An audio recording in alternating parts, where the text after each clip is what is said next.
Adesuwa Abiola sat silently in the corner of the boardroom, observing the heated discussion among her senior management.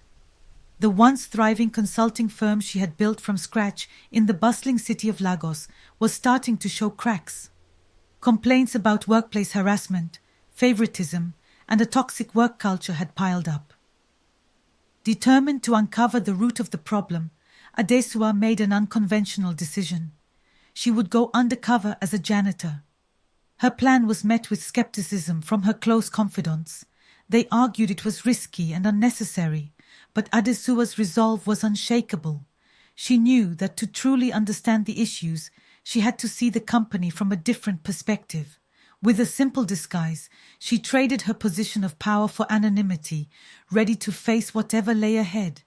The transformation was startling. Gone were her elegant Ankara prints and designer heels, replaced with a plain uniform, a mop, and a bucket. With her hair covered in a scarf and minimal makeup, she became Aisha, the new janitor. As she looked at herself in the mirror, she hardly recognized the powerful executive she once was. It was the beginning of an eye-opening journey that would challenge her perceptions and test her resolve. A week later, Adesuwa began her first shift as a janitor. She entered the building she had designed with pride years ago, now seeing it through a completely different lens. Her first task was cleaning the conference rooms after a morning meeting. As she wiped down tables and emptied trash bins, she heard snippets of conversations from employees walking past, most of whom didn't even acknowledge her presence. She greeted everyone she passed with a polite "good morning," only to be met with indifference. Most employees ignored her entirely, their gazes sliding over her as though she didn't exist. A few whispered jokes in pidgin about "just the cleaner," their laughter ringing in her ears. The dismissive attitude stung, but they also strengthened her resolve to uncover the truth about her company's culture. Her initial disappointment quickly turned into a sense of determination. Adesuwa realized this was exactly why she needed to be there. To her, the lack of basic respect revealed more about the company's culture than any report or survey ever could.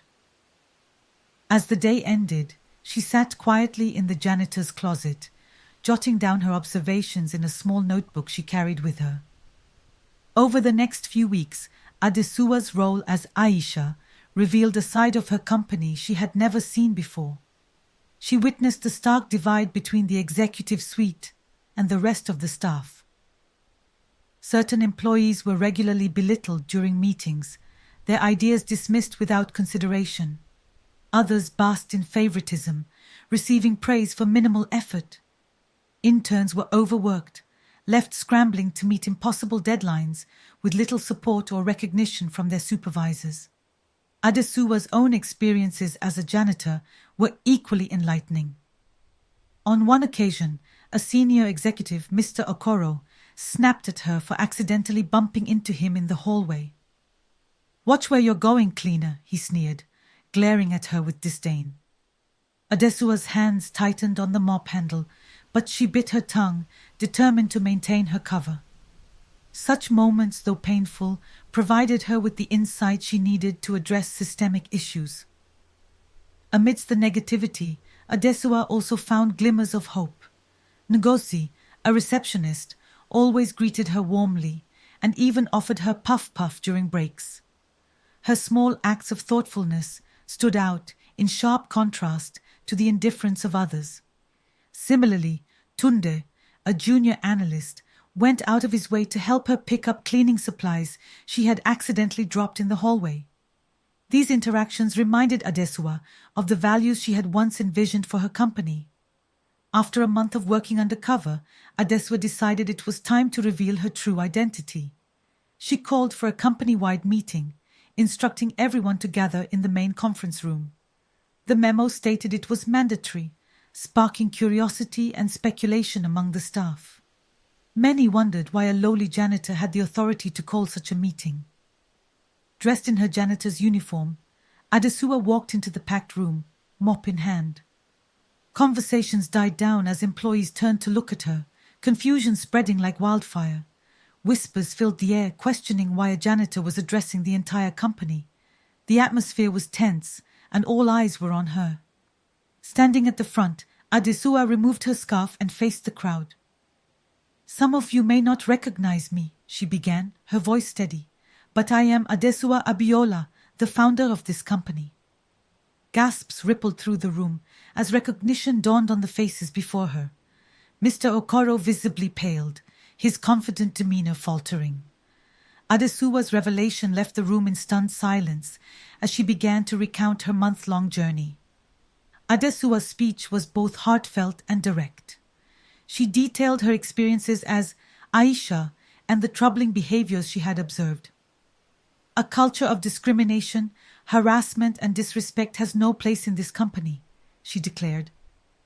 "This is not the vision I had when I built this firm, and it ends today." Her words resonated deeply, creating a palpable sense of discomfort and reflection in the room. Effective immediately, Adesuwa announced sweeping changes. Several senior executives, including Mr. Okoro, were dismissed for their toxic behavior. Employees who had shown kindness and integrity, like Ngozi and Tunde, were promoted to roles where they could drive positive change. Adesuwa also introduced mandatory training on workplace ethics and inclusivity, as well as an anonymous reporting system to ensure accountability. The meeting ended with a mix of relief and hope. For the first time in years, employees felt that their voices mattered.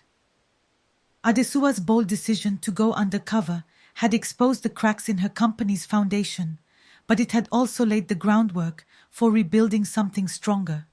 She vowed to ensure that every employee, regardless of their role, would feel valued and respected moving forward. The employees learned a powerful lesson that day. Everyone deserves respect, no matter their role. Judging someone by their position or appearance can blind you to their true value and potential. Adesuwa's undercover experience not only transformed her company, but also reminded her of the core values that had driven her to start the business in the first place. For the employees, it was a wake-up call, a reminder that the janitor you ignore today might just be the one holding the keys to your future. Adesuwa's actions not only restored her company's culture, but also inspired her employees to embrace empathy, kindness, and integrity as guiding principles.